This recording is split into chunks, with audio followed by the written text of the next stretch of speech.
दोस्तों, स्वागत है आपका हमारे YouTube चैनल लल्ला एजुकेशन में। दोस्तों, आज की इस वीडियो में मैं आपको बताने वाला हूं कक्षा 9वीं विषय विज्ञान का अध्याय 1, जिसका नाम है हमारे पास आसपास के पदार्थ। इसमें से मैं आपको अध्याय 1 के नोट्स आपको देने वाला हूं दोस्तों। और जो भी ये प्रश्न में बताया जाएगा आपकी परीक्षा में 100% पूछे जाएंगे, यानी कि परीक्षा की दृष्टि से भी वेरी IMP है। तो आपको क्या करना है, आपके नोट्स में इन्हें लिख लेना है दोस्तों। तो प्रश्न एक है आपका, ठोस द्रव और गैस में अंतर लिखिए। तो आपको ठोस और द्रव और गैस में अंतर इस प्रकार से लिखना है। देखिए, ठोस का क्या होता है, इसका निश्चित आयतन व आकार होता है। द्रव का क्या होता है, द्रव का आयतन तो निश्चित होता है किंतु आकार निश्चित नहीं होता है दोस्तों, है ना।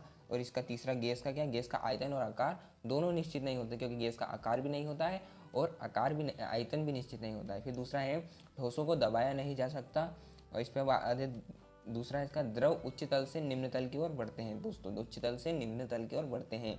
इसके बाद दूसरा आपका, इनके गलनांक तथा क्वथनांक में क्वथनांक कक्षताप से अधिक होते हैं। तो दो अंतर है दोस्तों, याद कर लीजिएगा, नोट्स में ऐड कर सकते हैं आपकी, है ना, ठीक है। इसके बाद आपका दूसरा है, पदार्थ के कणों की क्या विशेषताएं होती है। ये परीक्षा की दृष्टि से वेरी IMP है। तो इसमें आपको 3 पॉइंट लिख देना है। पहला है आपका, पदार्थ के कणों के बीच रिक्त स्थान होता है।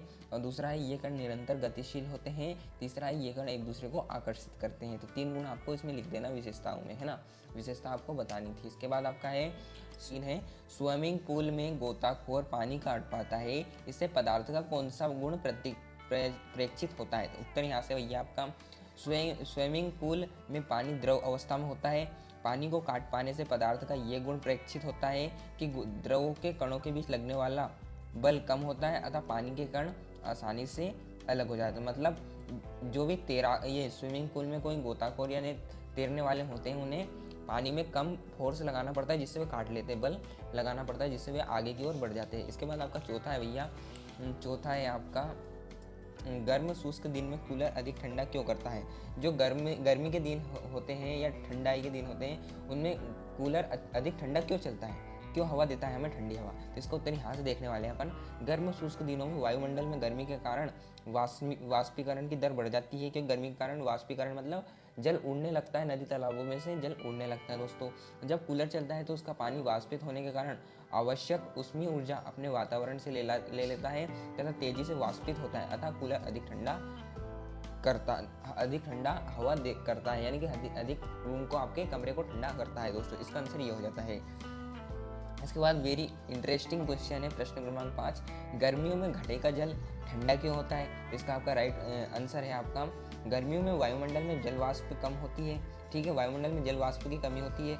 वाष्पन की दर को ये बढ़ा देता है दोस्तों, वाष्पन की दर को ये बढ़ा देती है। घड़े में छोटे छोटे रंध्र होते हैं, जिनसे रंध्र मतलब रंध्र छोटे छोटे छिद्र होते हैं जिनसे जल धीरे धीरे रिसता रहता है। आपने देखा होगा मटका है, अपन अपनी भाषा में कहते हैं मटका या घड़ा, कुछ भी बोल सकते हो आप। उनमें क्या होता है, अपन पानी उसमें डालते हैं तो आसपास से गीला हो जाता है, आप रूप गीला रिश्ता रहता है उससे, है ना।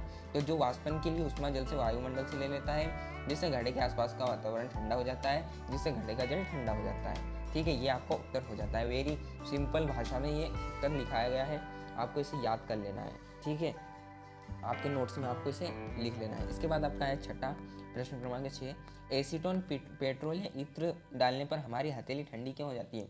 जो पेट्रोल होता है या इत्र डालने पर अपनी हथेली पर अपन डालते हैं तो ठंडा क्यों हो जाता है। तो इसका आंसर है, जब इन्हें अपन हथेली पर रखते हैं तो हाथ की गर्मी के कारण, जो अपने हाथ रहती है उसमें गर्मी के कारण इसका वाष्पन तेज हो जाता है दोस्तों। वाष्पन यानी कि उड़ने की, वाष्प मतलब उड़ता है ना, तो तेज हो जाता है। इसके लिए ये ऊर्जा हथेली से ले लेते हैं। तो ये क्या करते हैं, हथेली से अपनी ऊर्जा ले लेते हैं, जिससे वह ठंडी हो जाती है दोस्तों। तो ये कारण होता है एसीटोन या पेट्रोल या इत्र डालने पर हमारी हथेली ठंडी क्यों हो जाती है। तो यहाँ तक आपने कर लिया होगा। तो अगर दोस्तों मेरे चैनल पर नए हैं तो चैनल को सब्सक्राइब अवश्य करिए दोस्तों, आपका छोटा भाई हूँ, तो चैनल को सब्सक्राइब करना ना भूलें, ठीक है। इसके बाद है आपका प्रश्न क्रमांक 7 है, गर्मियों में हमें किस तरह के कपड़े पहनने चाहिए। गर्मियों में हम कैसे कपड़े पहनने चाहिए ताकि अपने को गर्मी ना लगे, ज़्यादा ना लगे। तो इसका उत्तर है, गर्मियों में हमें सफ़ेद रंग के कपड़े पहनने चाहिए, क्योंकि सफ़ेद या हल्का रंग का कपड़ा उष्मा का अच्छा परावर्तक होता है, जिससे हम ठंडापन महसूस करते हैं। तो हमें क्या करना चाहिए, गर्मी में हमें सफ़ेद या हल्का रंग का कपड़ा पहनना चाहिए भैया, जिससे हमें ठंडापन महसूस होता है।